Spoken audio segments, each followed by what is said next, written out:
ছানি রোগ আসলে যে চোখের যে বিভিন্ন অংশ থাকে এর মধ্যে একটি অংশ হচ্ছে লেন্স। খুব পরিষ্কার স্বচ্ছ একটা লেন্স থাকে চোখের ভিতরের সামনের দিকের অংশে। এই লেন্সটা যদি ঘোলা হয়ে যায় তাহলে সেটাকে আমরা ছানি বলি।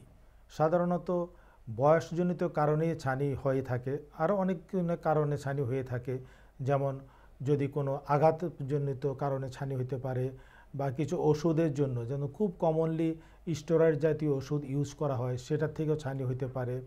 তারপরে ধরুন আরও কিছু রোগ থেকে, যে যাদের ডায়াবেটিস বেশি থাকে বা হাইপারটেনশন থাকে, থাইরয়েড ডিজিজ থাকে, এই ধরনের রোগ যদি থাকে তাহলেও ছানি হতে পারে। একজন মানুষ জন্মগতভাবে ছানি নিয়ে জন্মাতে পারে। যখন মাতৃগর্ভে থাকে তখন গর্ভজনিত কারণে, যেমন গর্ভজনিত কারণে যদি কোনো ইনফেকশান হয় বা অন্য কোনো ডিজিজ থাকে মায়ের, অথবা বাচ্চার যদি জন্মগত কোনো ত্রুটি থাকে, সেক্ষেত্রে বাচ্চা জন্মগতভাবে ছানি নিয়ে জন্মাতে পারে।